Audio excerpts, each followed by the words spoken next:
Subscribe करें और bell दबाएं ताकि कोई खबर रह न जाए।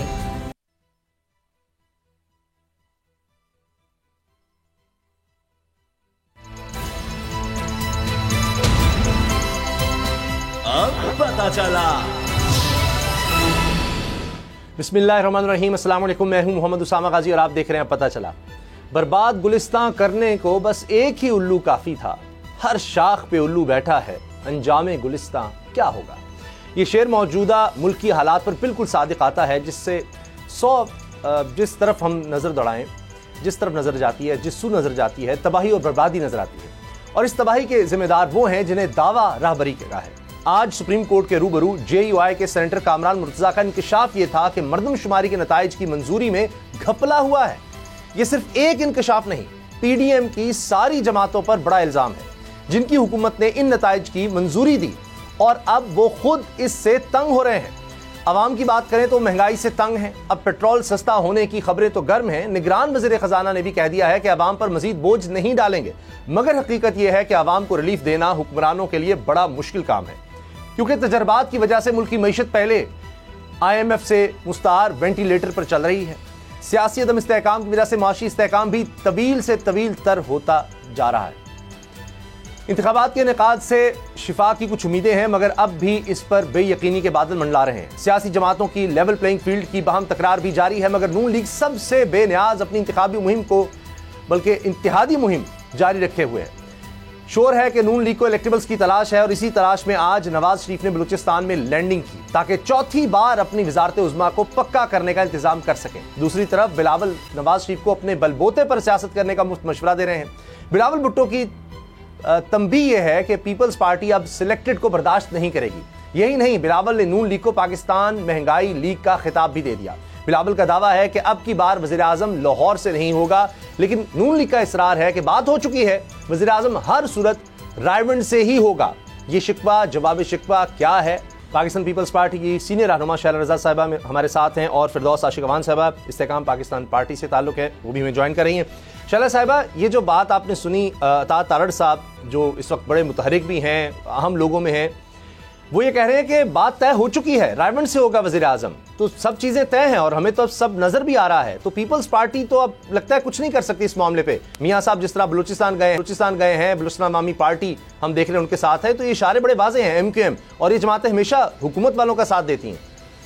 यही तो हम कह रहे हैं कि बात तय है और उसकी तस्दीक वो कर रहे हैं।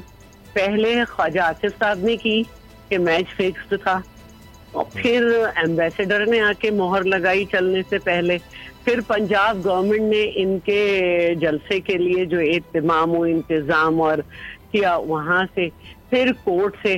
तो अब अगर अता तारड़ जो के नाराज हो गए थे, बात तय देख कर के मैं हट गया, फायदा कुछ नहीं होगा, आ गए, तो यही तो बात हम कह रहे हैं कि बात तय है।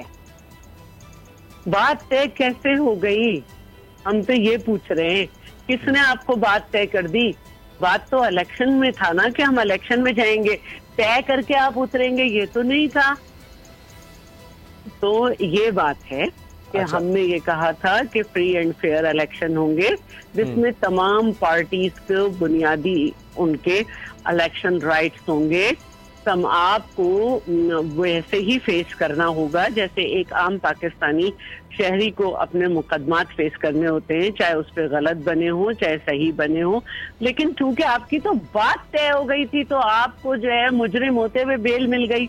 आपकी बात तय हो गई थी तो आप इश्तेहारी हैं, लेकिन आपकी अपील का राइट खत्म हो गया था, लेकिन वो भी बहाल हो गया। तो बात तय पे अगर आपने चलना है तो फिर आप, इसका मतलब है कि आप उस नारे से हट गए जो आप कहते थे वोट को इज्जत दो, क्योंकि आप तो बात तय पर आ गए। जब आप तय बात पर आ गए तो फिर बात ये तय हो गई कि अब आपका नारा जो है वो नहीं रहा, बल्कि अब आप जो है वो आ गए हैं ताकत से भीख लो। अब आप जो है बात तय करने के बाद आप ये कह रहे हैं कि लोटो को अपना लो। आपकी बात तय हो गई है तो आप कह रहे हैं मुकदमों को झोंक दो। आपकी बात तय हो गई है तो आप ये कह रहे हैं कि अवाम को जो है छोड़ दो। सही। तो बात तय ही पे तो एतराज है सारा। अच्छा, और कुछ जी तो शायद से मैं आता हूँ फिरदौस आशिक मान साहिबा, फिर इस्तेकाम पाकिस्तान पार्टी क्या करेगी जब बात तय हो चुकी है? तो आपका फिर इसमें क्या किरदार है, क्या रोल है?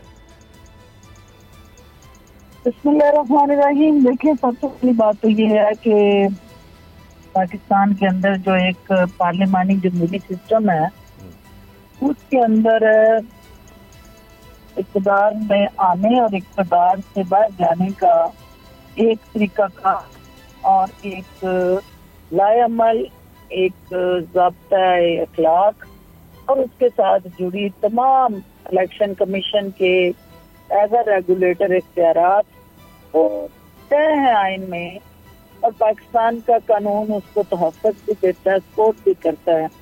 लेकिन इस सारी गुफ्तगू के अंदर जो चीज़ आप उजागर कर रहे हैं कि PMLN वक्त से पहले अपने आप को इक़्तिदार के सिंहासन पे विराजमान होता देखते हुए वो ना सिर्फ ऐलान कर रही हैं बल्कि अपने अमल से, अपने कंडक्ट से वो लोगों को ये मैसेज दे रहे हैं कि इख्तियारात और सहूलतकारी के साथ जुड़ा जो एक सरपरस्ती का अमल है वो हमारी तरफ है और हम पैंडलस हमारी तरफ मुड़ गया। तो ये चीजें एक सोच के साथ जुड़ा बयानिया तो हो सकता है लेकिन हकायक के साथ जुड़ा जो है वो अमल नहीं हो सकता। लेकिन फिरदौस साहिबा, वो जमीनी हकायक को सामान जो है वो सियासत के जो डायनामिक्स हैं या सियासत के जो पैरामीटर्स हैं उनके अंदर ये ख्वाहिशात गिनी जाती हैं और ख्वाहिशात जो है वो बैलेट बॉक्स के अंदर से नहीं निकलती, वहाँ बैलेट पेपर निकलता है। ठीक है। तो बैलेट पेपर जब तक काउंट होके रिजल्ट नहीं आते, ख्वाहिशात की बुनियाद पे ना किसी जमात को आप जीता मान सकते हैं ना उसकी हार का ऐलान कर सकते हैं।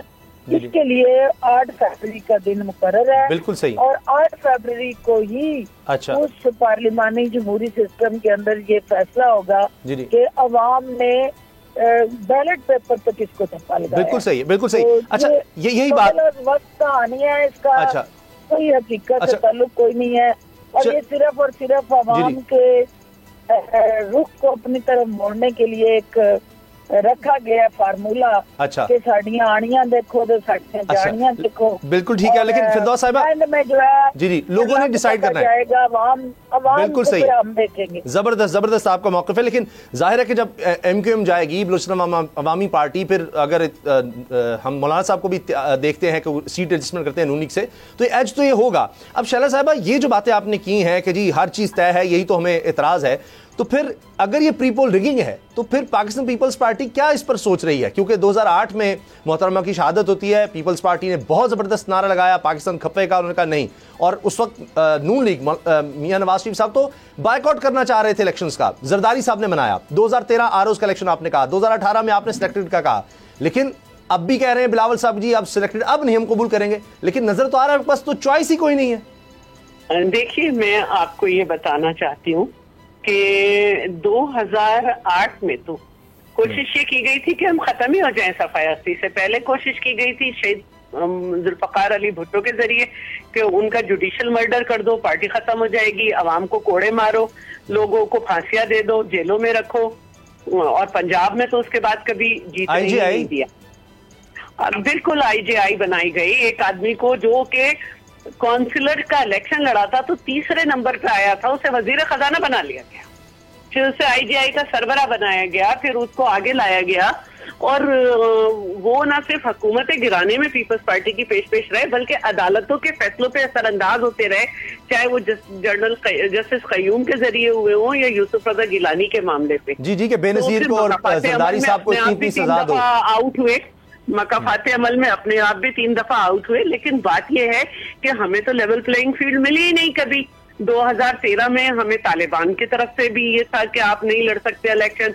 2018 के तो थे ही बकौल जनरल ज़हीरुल इस्लाम के थर्ड ऑप्शन को हमें लाना था, तो हर तरह के लोग उसमें जाके बैठ गए थे, जिनके कोई नजरियात न मिलते हो उनसे वो जाके बैठ गए थे। तो अब सूरत हाल ये है कि अगर यही होता रहेगा जी। तो एक गवर्नमेंट जिसको वो लेकर आए थे वो 3 साल 8 महीने चली और वो कुछ नहीं दे सकी पाकिस्तान को, डिफॉल्टर्स की लिस्ट में वो उसने खड़ा कर दिया। और 30 साल जिनसे आपको शिकवा रहा शैला साहब, ये तो सवाल है फिर आपको उनका साथ देना पड़ा, और अब भी ये है कि आप जो भी करेंगे, जो चीजें तय हैं, आपको साथ चलना पड़ेगा, आपके पास चॉइस नहीं है। मेरा यही तो सवाल है। एक मिनट, हमने उनका साथ नहीं दिया था, हमने पाकिस्तान का साथ दिया। उनके पास जो मिनिस्ट्रीज थी, उनकी पॉलिसीज पे हमें मसाइल रहे, लेकिन चूंकि हमें अपनी ड्यूटी करनी थी, हमें अपनी सिफारतकारी से काम करना था, हमने अपने काम को फोकस किया। और अब जो सूरत हाल है, अगर इसी तरह से बिसात बिछानी है, एक किंग्स पार्टीज बना रहे हैं आप कि इसको इससे सपोर्ट मिलेगी, दूसरे सूबे में जो हमने मरियम साहिबा कहती थी कि बाप का बाप उन्हें बिठाता है, उसको लेंगे। सिंध से जो है जो 4-5 रह गए फिर उनको मजबूत करेंगे। तो इस तरह से आप अपनी मर्जी से वहां से तो जवाब ये है, हम कर रहे हैं, आपके सामने कर रहे हैं, आप जो मर्जी कर लें, तो वो तो जवाब ये है, क्या कर लेंगे आप? कुछ नहीं। एक मिनट उसके बाद एक ऐसी पार्लियामेंट लाएंगे कि वो भी यही कहेगी कि मुझे बिल पास कराना है, प्लीज मेरी मदद करो, और जब वो दिल चाहेगा ये हो जाएगा। तो अच्छा। अब तो हम पूरी कुव्वत से खड़े होके पहले इस मामले को इतना गंदा करेंगे कि इन्हें मालूम हो जाए। अच्छा। और मेरे साथ JUI के कामरान मुर्तजा बैठे हुए थे एक प्रोग्राम में, और उन्होंने कहा कि ये बहुत गलत सहूलतकारी हुई है, ये जो इन्हें एज मुजरिम प्रोटेक्टेड बेल मिली है। लेकिन जाहिर है कि अब अगर JUI ये समझ रही है जी कि नहीं इनके मामला तय हैं, तो JUI में बहरहाल डिसेंटिंग वॉइस है। सही। फिर वो लोटे जिनकी जगह वॉशरूम में होनी चाहिए थी बकौल मरियम नवाज के, वो लोटे भी मिला लिए हैं। तो नवाज शरीफ अच्छा के साथ पूरी नून लीग हिल चुकी है। शैला साहब, वो आपसे गुफ्तगू इतनी जबरदस्त हिस्ट्री भी आ गई तो मुझे कई सवाल आ रहे हैं, लेकिन मैं चाहता हूँ फिरदौस साहब को भी शामिल करें। फिरदौस आशिकवान साहबा, जब सब उस तरफ जा रहे हैं, आपकी तो पार्टी इस्तेहकाम में पाकिस्तान है, तो अगर नून लीग की तरफ जाने से काफ लीग भी उसी तरफ देख रही है, बाकी पंजाब में भी आप देखिए, तो फिर इस्तेहकाम देने के लिए पाकिस्तान को आप क्यों नहीं? अली दुरानी साहब भी कह रहे हैं कि एक नेशनल गवर्नमेंट बनेगी और उसमें सब पहले लिख कर दें कि सब साथ देंगे। तो कहीं ऐसा तो नहीं कि अंगूर खट्टे हैं और अभी इस्तेहकाम पाकिस्तान पार्टी को तो नून लीग नहीं पूछ रही, क्योंकि उन्होंने अपने लोगों को भी एडजस्ट करना है, जिनको फिरदौस शैला साहब लोटे कह रही हैं उनको भी उन्होंने एडजस्ट करना है। तो इसलिए आपकी तरफ अभी नून लीग नहीं आ रही, इसलिए आप कह रहे हैं कि जी ये तो ख्वाहिशात हैं सारी नून लीग की, वरना वो आपकी तरफ आए तो शायद आप भी कहें कि चलें साथ चलते हैं इस्तेहकाम के लिए। पहली बात तो ये है कि ये जो बयानिया आप लेके चल रहे हैं अंगूर खट्टे वाला, हमें आम मीठे लग रहे हैं, अंगूर खट्टे नहीं लग रहे। अच्छा। लेकिन उसके साथ देखना ये है कि इस वक्त पाकिस्तान को खटास चाहिए या मिठास चाहिए। और जो शैला कह रही हैं कि उन्होंने उस वक्त जो है वो पाकिस्तान के लिए PDM गवर्नमेंट का या PMLN का साथ दिया था, तो क्या वो हालात, वो सिचुएशन, वो इकोनॉमिक क्राइसिस, वो हमारे एक्सटर्नल और इंटरनल फ्रंट पे चैलेंजेस और इकोनॉमी के साथ जो इंस्टेबिलिटी थी, जो पॉलिटिकल इंस्टेबिलिटी थी, जो अनरेस्ट, अनसर्टेनिटी, वो सारी खत्म हो गई है? क्या पाकिस्तान अब फोर फ्रंट पे उस मौशी पटरी पे उसका एक वजूद जो है वो मुस्तहकम होकर दौड़ना शुरू हो गया? क्या ये सारा आइडियल कंड्यूसिव एनवायरनमेंट इनकी हुकूमत 16-17 महीने की जो रही, उसके बाद पाकिस्तान वो आइडियल सिचुएशन में चला गया? क्या वो पाकिस्तान को उसी इंतशार और तसादम की सियासत की तरफ लेके चलना है?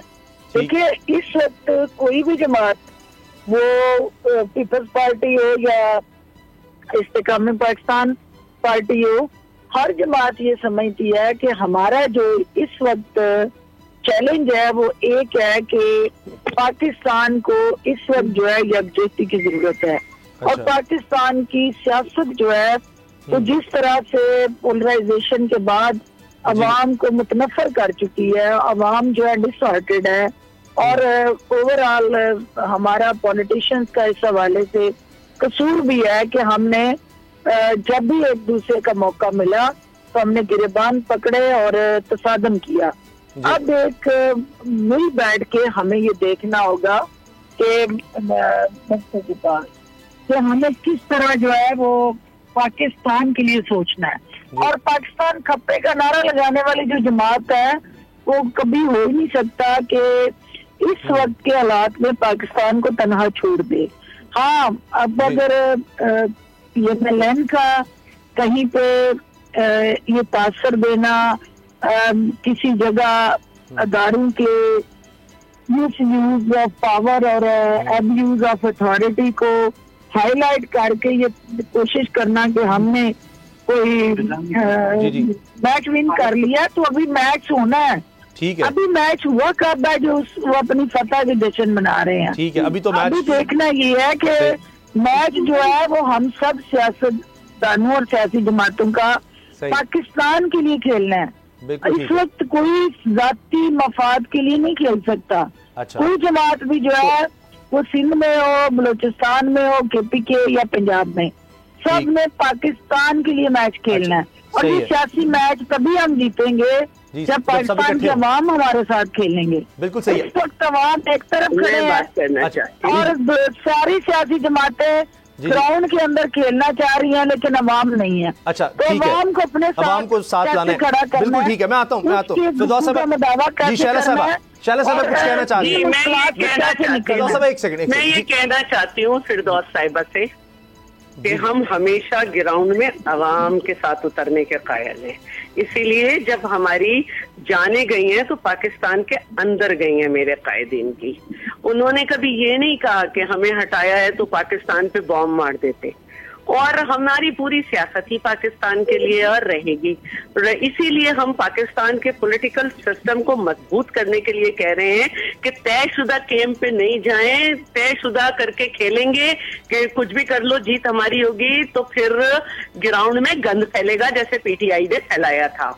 और जो अभी आप जो बातें कर रही हैं, मुझे अच्छी तरह ये मालूम है कि तहरीक इस्तेकाम यानी अब जो इंसाफ वॉशिंग पाउडर के धुले हुए लोग थे वो गंदे हो गए थे, अब उन्हें इस्तेकाम पाउडर जो लगाया गया है उसमें से 70% तो वो लोग हैं जो आखिरी वक्त तक साथ थे और घर में बैठ गए थे। अब वो इधर आ गए हैं, तो अब वो जब इधर आ गए हैं और अगर वो बहुत ही पाकिस्तान की बात करना चाह रहे हैं तो फिर पहले से चले जाएं ना तयशुदा प्रोग्राम में, क्योंकि वो भी नारा लगा के कर रहे हैं।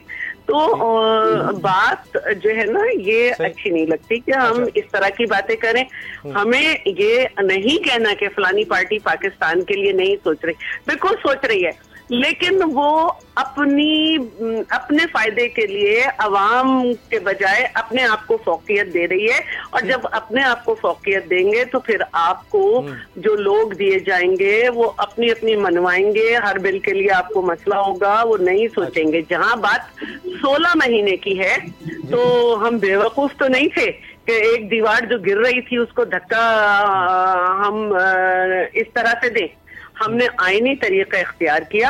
मसला ये नहीं था कि किसी को वजीर आजमशिप चाहिए थी बीबी, मसला ये था कि जब आप इस्तेकाम पार्टी में बैठे हुए लोग घूमगू का शिकार थे, PTI को भी नहीं सपोर्ट कर पा रहे थे, कहीं जा भी नहीं पा रहे थे, जो इस वक्त बैठे हुए हैं उसमें लोग, उस वक्त हमने ये डिसाइड किया कि पाकिस्तान की क्रेडिबिलिटी का मसला है इंटरनेशनली।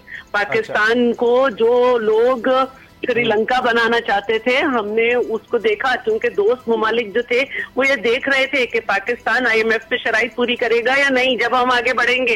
तो हमने उसको बेहतर किया है। उसमें ये नहीं हो सकता था कि एक पार्टी जो गलत मायदा करके गई है, सख्त शराइत पे मायदा करके गई है, हम आसमान की तरफ मुट्ठी बंद करके सिक्के उछालेंगे और वो डबल होके नीचे गिर पड़ेंगे। हमने सबसे पहले पटरी पे लाना था। 3 साल 8 महीने जो थे वो PTI के लीडर ये रो रहे थे कि मैं पुरानी चीजें सही कर रहा हूँ और सब उनके साथ आमे मिला रहे थे सब। ठीक है, तो 16 महीने में तो हम आए उन्हीं के मामला ठीक करने थे कि जो उन्होंने पेट्रोल पे लेवी बढ़ानी थी 4 रुपए से 50 रुपए तक पर लीटर पे और 60 तक लाना था, उन्होंने उसकी कीमत कम कर दी थी। जो उन्होंने फ्यूल एडजस्टमेंट के मद में मायदे किए थे कि सब्सिडी नहीं देनी है, वो सब्सिडी दे रहे थे। इस तरह की बहुत सी बातें थी जो हमने सही की है। हम पाकिस्तान के परसेप्शन को सही करने आए थे कि ये वो स्टेट है जो माहिदा कर गई है तो मुकरेगी नहीं, इसलिए नहीं आए थे। और और उसके बाद फिर सब कुछ इसहाक डार साहब के हवाले हुआ। ये जो बात की है शैला साहब, मजबूरी थी, जिस पार्टी के पास नंबर गेम ज्यादा था उसी के पॉइंट आ गया। आपने जितना दर्शन भाषण इनका सुना, अब उसामा जरा मेरी बात अकेले में, और ये भाषण जो है वो पीपल्स पार्टी को एकदम से ये दर्द और मरोड़ क्यों उठा? ये जो बढ़ाई इन्होंने समझ नहीं आ रहा, चुप करके बात सुने, मैंने चुप करके बात सुने, मैंने आपकी बात बोलने लगी, मैं तो अपनी बात कर रही थी, मैंने तो नहीं कहा मेरी गुजारिश इतनी ही पार्टी गैर शैला साहब की बात क्यों नहीं बोलने दें? कर सकते। अच्छा फिरदौस साहब प्लीज, फिरदौस साहब थोड़ा सा अगर आप अल्फाज जो है ना वो थोड़ा नरम कर दें तो आपकी मेहरबानी है। बोलेंगे इतना गैर मुस्तहकम होंगे, इनसे पूछे तो। चलिए शैला साहब जवाब दे रही है ना, नहीं थी शैला साहब आपका पॉइंट आ गया। प्लीज शैला साहब प्लीज, अब फिरदौस साहब प्लीज मेरी गुजारिश है आप थोड़ा नरम लहजा नरम अल्फाज करें। बात ये है कि मैं तुम्हारे मिजाज को भी समझती हूँ, तुम्हारे अंदर जो मरांडू गुस्सा हुआ उसका भी पता है मुझे, और तुम क्या चाह रहे हो वो भी मुझे पता है। अब फिरदौस साहब आप तुम क्या चाह रहे हो? मुझे इस बात का कंसर्न है कि मेरे पास नहीं हो सकती। शैला साहब का पॉइंट है वो आपके सामने रहूंगी, काम न मिल सका तो मैंने तो आपसे कोई सवाल भी नहीं किया। कोई आप पार्टी का नाम बता दें अगर इससे काम में ना रही तो। अच्छा चलें, अब फिरदौस शिकवान साहब शायद नाराज होकर वो लाइन ड्रॉप कर दी उन्होंने। उनकी जबान तो सुन ली होगी, उनसे वापसी में उनके वो देख तो रही होंगी, उनसे ये पूछिएगा कि इस पार्टी के बाद कहाँ जाएंगी। नहीं वो तो अब नाराज हो तो मुझे भी बीच में नाराज ही हो सकती है क्योंकि अब कोई पार्टी बनने वाली नहीं है। बनाई थी थर्ड ऑप्शन के तौर पे, वो नहीं उठी, चौथी भी नहीं उठ पा रही है, गैर मुस्तहकम ही होती जा रही है ऐसे लोगों की वजह से। अच्छा लेकिन शैला साहबा जब आपने कहा कि जी लोटे सारे उस तरफ जा रहे हैं दीगर और इस्तेकाम पाकिस्तान पार्टी को भी उधर चले जाना चाहिए, लेकिन सिंध हाउस में उस वक्त तो ये सब जो लोग मुनरिफ हो रहे थे वो वहां पर साथ थे। आसिफ साहब कह रहे हैं 2019 से हमारी बात चल रही थी, तो ये तो नहीं हो सकता कि बिल्कुल पीपल्स पार्टी को इन चीजों का पता ही ना हो। प्रोटेक्शन देना, किसी को प्रोटेक्शन देना हमारा फर्ज था। हम हुकूमत में थे, हमारे पास सिंध हाउस था और हमने ये साबित किया कि हमने सही प्रोटेक्शन दिया है, क्योंकि पीटीआई ने लोगों के घरों पे हमले किए और सिंध हाउस पे हमला किया, क्योंकि वो समझते थे, वो इतने लाडले थे कि चाहे वो पीटीवी पे हमला करें, प्राइम मिनिस्टर हाउस की तरफ जाएं, उन्हें कोई कुछ नहीं कहेगा। नहीं कहा गया, जब भी तो 9 मई हुआ। तो अगर किसी को प्रोटेक्शन देना है तो अगर फिरदौस शिकवान साहिबा को भी प्रोटेक्शन चाहिए होगा, पार्टी में जगह नहीं, हम दे देंगे। अच्छा लेकिन अब बिलावल साहब कहते हैं कि जी वज़ीर आज़म जो है जियाला होगा, तो फिर कैसे, जब आप देख रहे हैं फजलुर रहमान साहब का भी तो झुकाव होगा, काफ लीग भी, हमारा तो बुनियादी नारा यही है कि ताकत का सरचश्मा अवाम है, तो हम अवाम के पास जा रहे हैं। कल भी हम अवाम में थे जहाँ पे सिर्फ मीरपुर खास डिवीजन के लोग थे सिर्फ। जी तो अब आगे किस तरह, यानी सिंध में तो चले समझ आ रही है, अगरचे आपके लिए एक टफ सिचुएशन बन रही है, एमक्यूएम भी, जीडीए भी, फजलुर रहमान साहब सब वहां पर इत्तेहाद बनाते नजर आ रहे हैं, लेकिन बाकी तो कोई जमात आपके साथ नहीं चल रही है, तो बड़ा मुश्किल हो जाएगा। अच्छा मैं आपको एक बात बता दूं, थोड़ा सा ना हमारे लोगों की याददाश्त थोड़ी सी गड़बड़ हो जाती है। देखिए जीडीए जो है वो खुद एक अकेली कोई पार्टी नहीं है, जीडीए के सरपरस्त होते हैं फंक्शनल लीग के सरबराह, और जीडीए में पीटीआई, जमाते इस्लामी, मुस्लिम लीग, एमक्यूएम और जो सारी हसरतज़दा जमातें हैं कि पीपल्स पार्टी से लड़ लें, वो सारी होती हैं और हम उनको सबको हराते हैं और हम हर दफा ज्यादा से ज्यादा सीटें भी लेते जा रहे हैं। हद तो यह है कि 2 सीटें जब पीटीआई को जितवाया जा रहा था तो दही सिंध से जितवाई गई और वो दोनों जो है उन्होंने जब देखा कि पीटीआई जो है वो सिंध के आइलैंड पर कब्जा कर रही है और उन्होंने जो है उनको छोड़ दिया जी, क्योंकि वो अपने सूबे से मोहब्बत करने वाले लोग थे। तो अब तो कोई है ही नहीं नाम, और अब जो ये नया इत्तेहाद है एमक्यूएम का और नून लीग का, वो शहरी सतह पर है, लेकिन अभी उसमें भी ये डिसाइड नहीं हुआ कि सीट टू सीट है, और अगर हो भी जाएगा तो क्या फर्क पड़ेगा। अभी मेयर के इलेक्शन में पीटीआई, जमाते इस्लामी और नून लीग का मुश्तरका कैंडिडेट था, क्या फर्क पड़ा। यानी और दूसरी बात यह है सही बस जी मैं माफी चाहता हूँ, कराची में बैठे हुए लोग समझ सकते हैं जी कि चारों टुकड़े यूनाइट भी हो जाए तो MQM की क्या वर्थ है। जी सिंध में तो आपकी पोजीशन जाहिर है आपको नज़र में मजबूत है, लेकिन पूरे पाकिस्तान में देखें तो जाहिर है ये गठजोड़ अभी चल रहा है। देखते हैं आगे 8 फरवरी को क्या होता है। बहुत शुक्रिया शैला साहिबा, पाकिस्तान पीपल्स पार्टी की रहनुमा, आपने हमें वक्त दिया। ब्रेक लेते हैं, ब्रेक के बाद बात करेंगे। कहा तो जा रहा है कि आम आदमी पर अब मजीद बोझ नहीं डलेगा, लेकिन क्या वाकई ऐसा है? ब्रेक के बाद बात करेंगे। अब पता चला। सेनेट ने आर्मी एक्ट के हवाले से करारदाद मंजूर की और उसके बाद अगले ही दिन सेनेट में फिर से गर्मा गर्म बहस छिड़ गई। आर्मी एक्ट क्यों इतना कंट्रोवर्शियल हो रहा है, इसी पर हम बात करेंगे। याहिया फरीद साहब हमारे साथ हैं, आईनी कानूनी माहिर हैं। याहिया फरीद साहब, एक तरफ सेनेट में हम देखते हैं करारदाद पास होती है और आज हम देखते हैं कि उसी सेनेट के मेंबर, हत्ता कि इसमें नून लीग की मेंबर शामिल हैं, वो कहती हैं कि जी 92 लोग तो थे ही नहीं, फिर ये करारदाद मंजूर हो गई। तो इस करारदाद से क्या फ़र्क पड़ता है इस वक्त? क्या इससे जो सुप्रीम कोर्ट के अहकामात हैं उस पर कोई प्रेशर आता है या इसकी कोई इतनी हैसियत नहीं है? देखिए, इस रेजोल्यूशन जो आज सेनेट ने पास की ये सिर्फ एक कंटिन्यूशन है जो ऑलरेडी आपके सिविक सोसाइटी में और जो इम्पोर्टेंट स्टेक होल्डर्स हैं, जो honourable supreme court of Pakistan के जो कॉन्सिक्वेंसेस हैं उसके ऊपर बात कर रहे हैं। अगर आपको याद हो, लास्ट वीक शोधा फोरम में भी ये बात हुई और वहाँ पे भी कहा गया कि ऑर्डिनरी कोर्ट्स के अंदर जो अपने लवाहिकीन की प्रोसिक्यूशन करवा रहे हैं वो दे डोंट वांट के ऑर्डिनरी कोर्ट्स के अंदर उनकी प्रोसिक्यूशन और उनके केसेस चले। तो ये ऑलरेडी एक सिविक सोसाइटी के अंदर ये एक इशू बना हुआ है, क्योंकि देखें ऑनरेबल सुप्रीम कोर्ट की जो जजमेंट है उसके 2-3 इंपॉर्टेंट इश्यूज हैं। पहली बात तो प्रोसीजरल इशू था।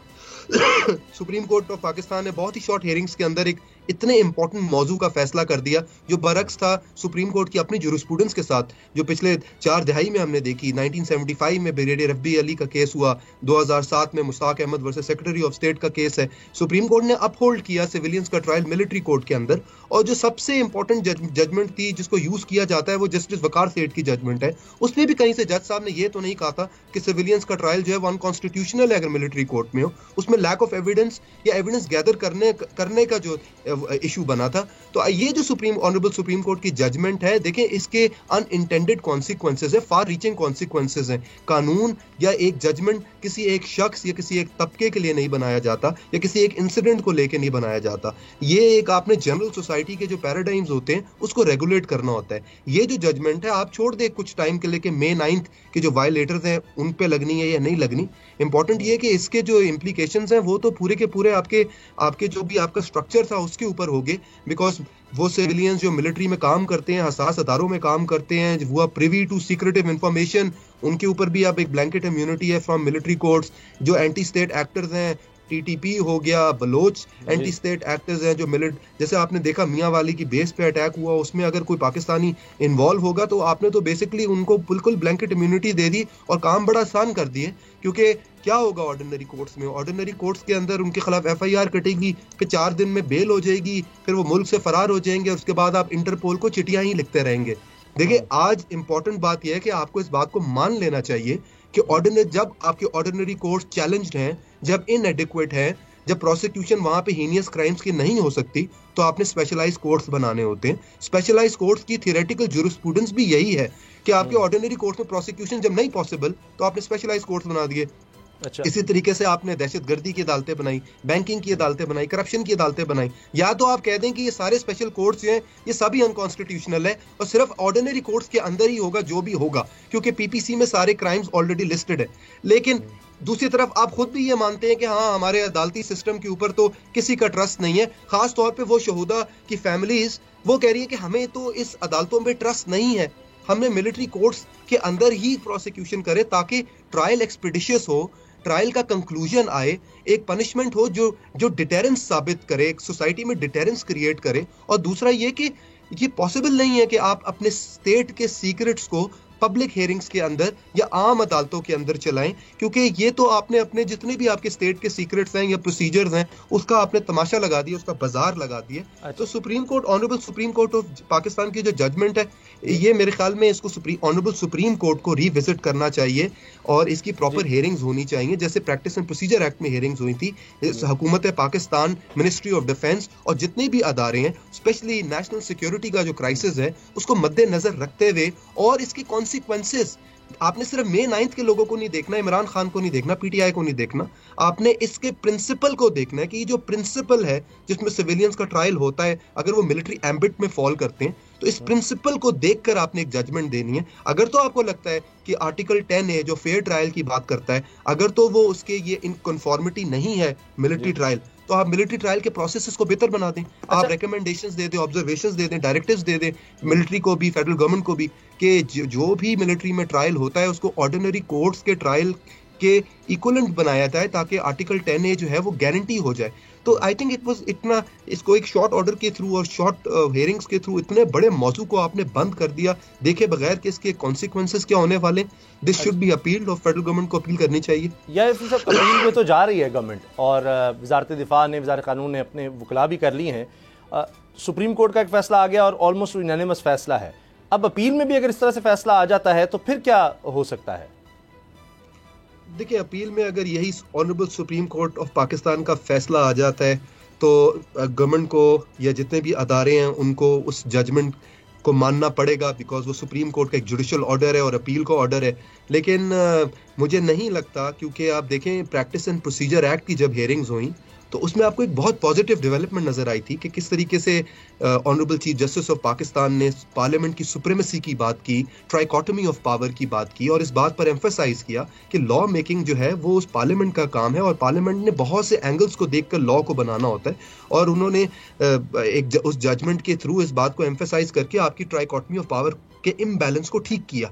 तो मुझे नहीं लगता कि एक लार्जर बेंच जब इसकी हेयरिंग्स करेगी और जब सारे पॉइंट्स को, सारे इश्यूज को देखेगी तो इतना इजीली उसको बिल्कुल ही एक वाइप आउट कर देगी। आई थिंक कि उसके ऊपर एक रीजनेबल जजमेंट आएगी, एक रीजनेबल प्रोसीजर एक आएगा कि किस तरीके से सिविलियंस का ट्रायल होना चाहिए मिलिट्री कोर्ट में।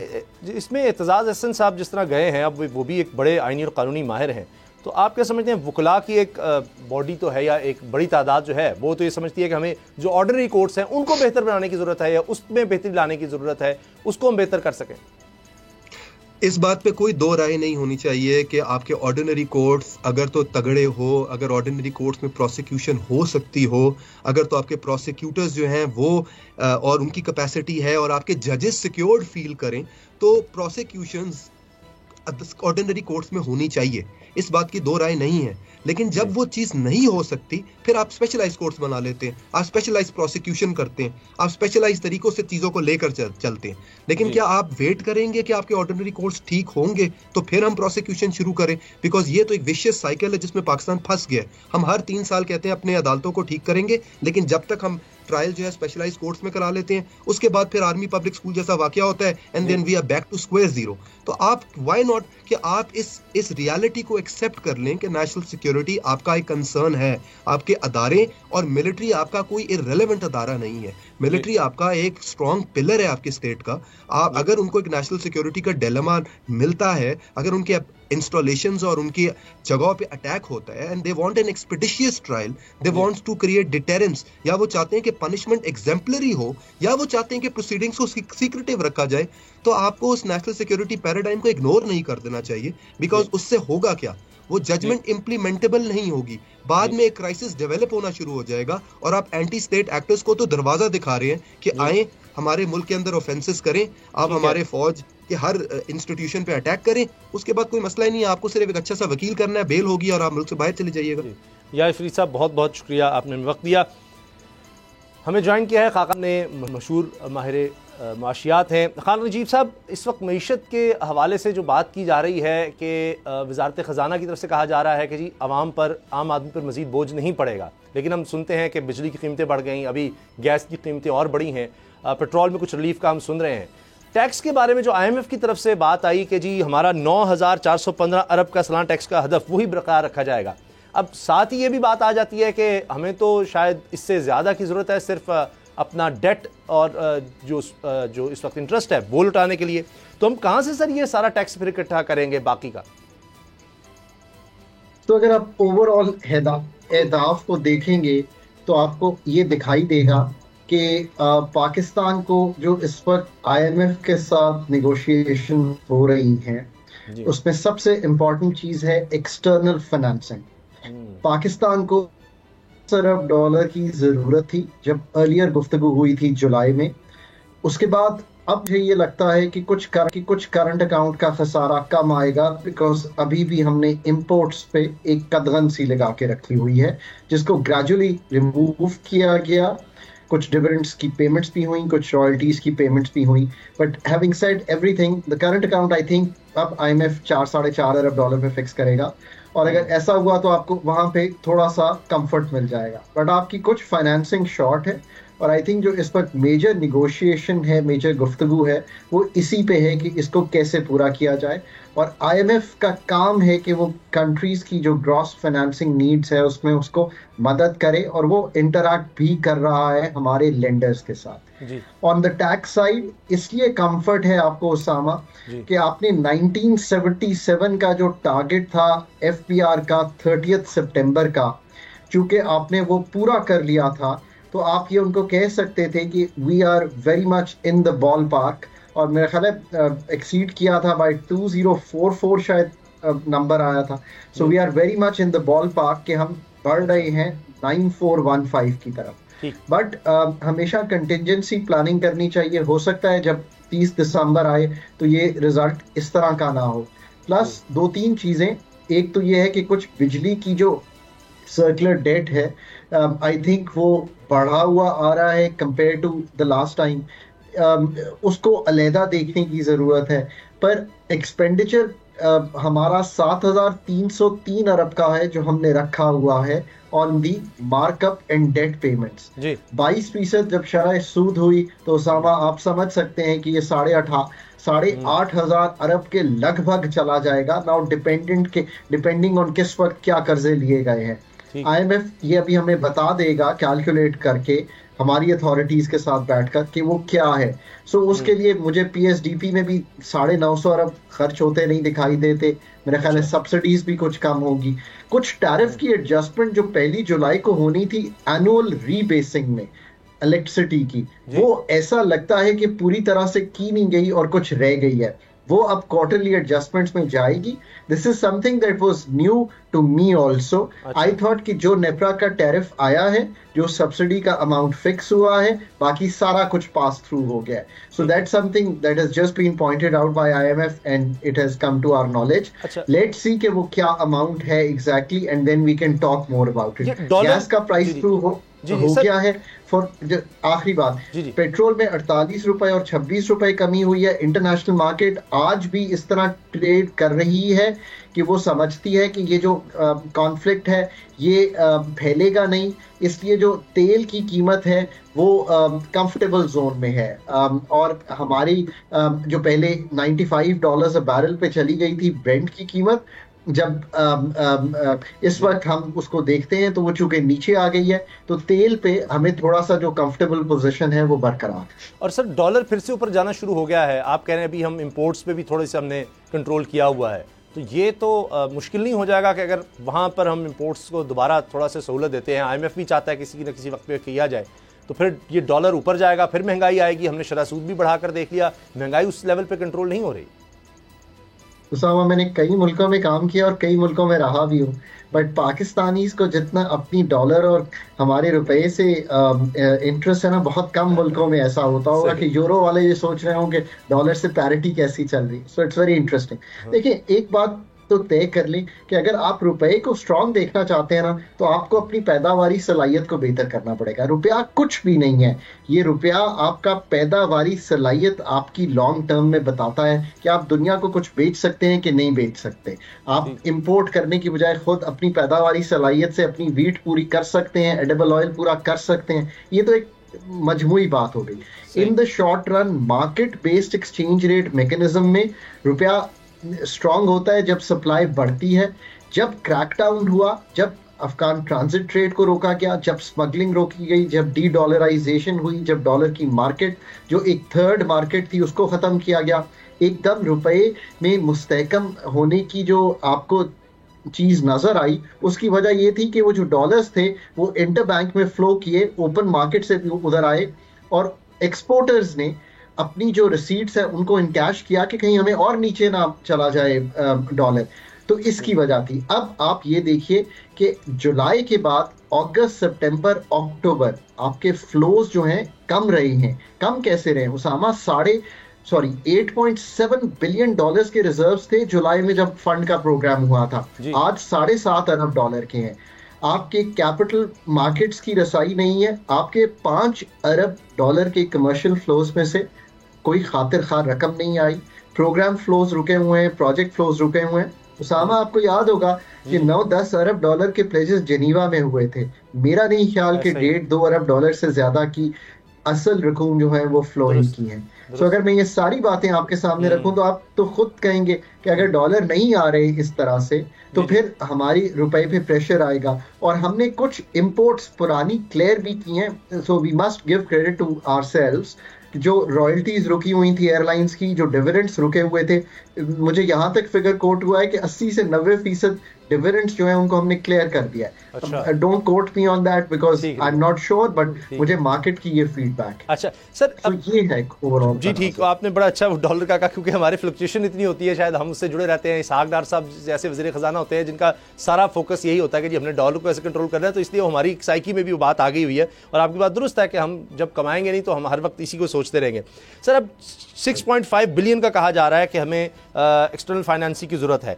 क्या एक दफ़ा फिर आपको लगता है सऊदी अरब, यूएई, दोस्त ममालिक, इस्लामी तरक्याती बैंक, एशियाई तरक्याती बैंक, आलमी बैंक, इनसे मदद हम लेंगे और वो सब हमारी मदद को आ जाएंगे? अभी ये जो स्टैंड बाय एग्रीमेंट है इसके लिए भी हमें सऊदी अरब और यूएई और दीगर से मदद देनी पड़ी कि जी आप डिपॉजिट रखवाएं। तो इतने अरसे के बाद और फिर हम और चाइना से भी रोल ओवर मांगते चले जा रहे हैं। चाइना कब तक ये करेगा? क्योंकि चाइना की पॉलिसी आपके सामने है। वो तो जिस तरह से है, हम उससे कितनी चीज़ें इंपोर्ट कर रहे हैं, एक्सपोर्ट हमारी उस तरह से है नहीं, और कर्ज उससे लिए गए हैं। सबसे ज़्यादा मकरूज हम इस वक्त चाइना के हैं, किसी और के इतने नहीं हैं। तो ये मसला कहीं हमारे लिए मुश्किल ना हो जाए आगे जाकर? तो उसामा, अगर आप ये देखिए कि ये 6.5 अरब डॉलर का फिगर है क्या, ये वही फिगर है जो मैं अभी कोट कर रहा था। कुछ चीजें 1.5 अरब डॉलर हमने रखा है कि हम यूरो बॉन्ड या सकूक फ्लोट करेंगे। हैड द ग्रेट ऑनर कि मैंने कई पाकिस्तान के यूरो बॉन्ड और सकूक जब हमने फ्लोट किए when I used to work with the finance ministry, तो हम मार्केट कंडीशंस देखते थे, हम अपनी रेटिंग देखते थे, हम ये देखते थे कि दुनिया के जो हमारे जैसे ममालिक हैं वो कैसा फ्लोट कर रहे हैं, फेड का पॉलिसी रेट क्या है। आप यकीनन कहेंगे ना कि ये रिसर्च तो हमें करनी चाहिए। आई थिंक हमें पहले कर लेनी चाहिए थी, तो हमें अंदाजा होता कि 1.5 अरब डॉलर का सकूक, जबकि मूडीज और फिच की रेटिंग हमारी बहुत ही तनज़्ज़ुली का शिकार हो, और पाकिस्तान में अभी IMF की एक ही किस्त आई हो, वो भी एक प्रोग्राम ख़त्म हो रहा हो, तो फेड का यानी कि जो US रेट है वो 5.25% पे हो और वो 0 से 5.25 पे गया हो, तो लोग यही कहेंगे ना कि मैं फेडरल रिजर्व को पैसे दे दूं, मुझे 5.25% मिल रहा है। पाकिस्तान का तो फिर बहुत बड़ा प्रीमियम मांगेंगे। सो इसलिए भी हम शायद 1.5 अरब डॉलर ना फ्लोट कर पाए। मैं आपको एक अभी चंद दिन पहले की बात बताता हूँ। मैं बात कर रहा था लंदन में एक फंड मैनेजर से, तो वो मुझे बता रहे थे कि टर्की का एक बॉन्ड फ्लोट हुआ है, 8.5% पे उन्होंने सकूक फ्लोट किया है 2.5 अरब का। तो हमारा तो अगर इससे भी ऊपर रेट जाएगा तो शायद ये हमारे लिए वायबल ना हो। इसी तरह हमारे 5 अरब डॉलर आने हैं कहाँ से? ये हमने वापस कर दिए थे बैंकों को। कमर्शियल बैंक ये कहाँ के हैं? ये मिडिल ईस्ट के हैं, सऊदी अरेबिया के हैं, चाइना के हैं। इनसे हम पैसे लेते रहते हैं, refinance on a year to 2 year basis करते रहते हैं।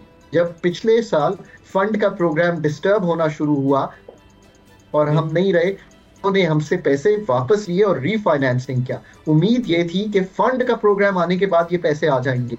अब मैं बिल्कुल जिसे कहें कि कॉन्फिडेंस से नहीं कह सकता कि ये क्या वजह है कि अब भी वो फाइनेंस नहीं कर रहे। क्या रेट ज़्यादा है? क्या they are still looking for more comfort on Pakistan reforms?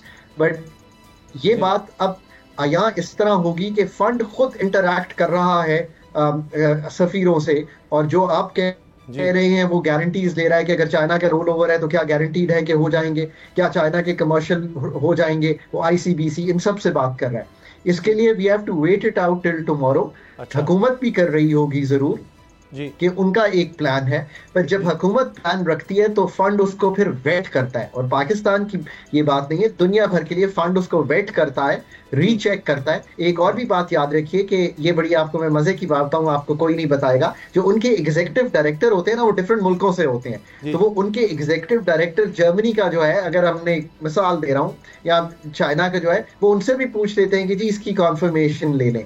So there are many ways to do this. I think Pakistan is undergoing that process. ठीक है, आई एम वेरी होपफुल कि हम ये कर पाएंगे, क्योंकि IMF से इनहिराफ किसी सूरत नहीं है। अच्छा, आप खान साहब इस वक्त you have to stick it out, ठीक है, कंप्लीट द प्रोग्राम। अच्छा, हमें आगे बल्कि ये भी करना है मुकम्मल, और अगले में भी जाना है शायद मार्च तक, अगर मैं गलत नहीं हूं तो हमें तो चाहिए, हमारी हालत कोई ऐसी नहीं है कि IMF के प्रोग्राम से हम फिलहाल शायद अगले कुछ अरसे में निकल सकें।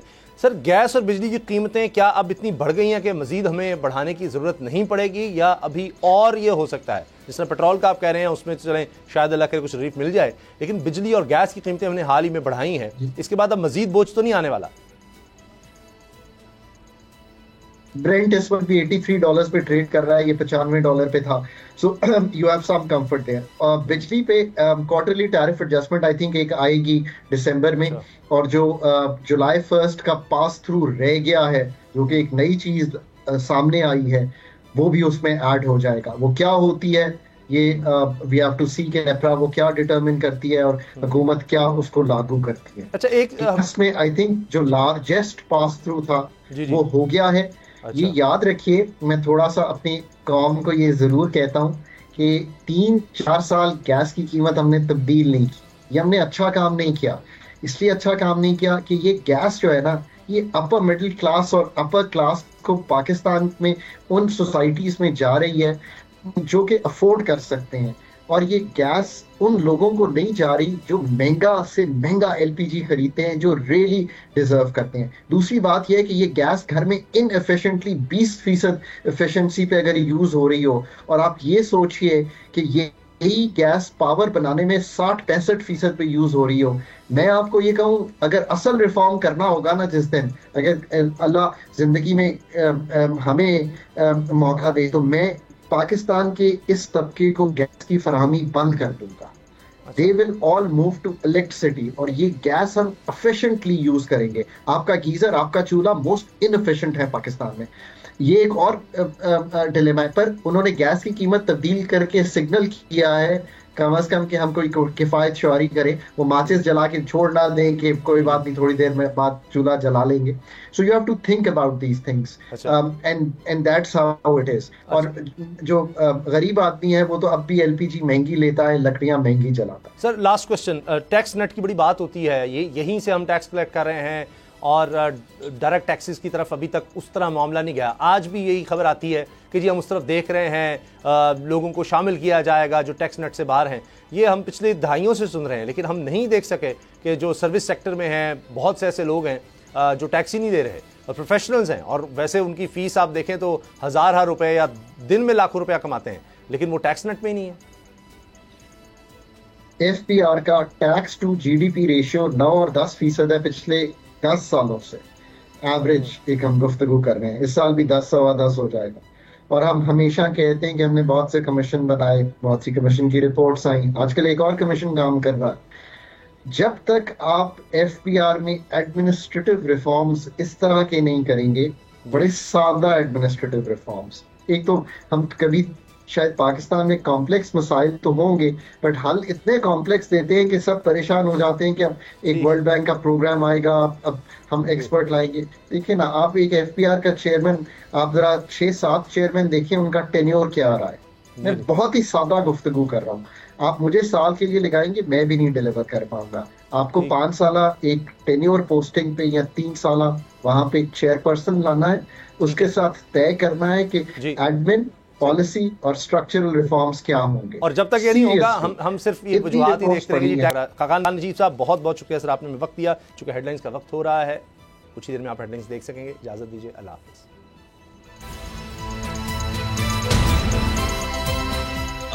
पता चला। सब्सक्राइब करें और बेल दबाएं ताकि कोई खबर रह न जाए।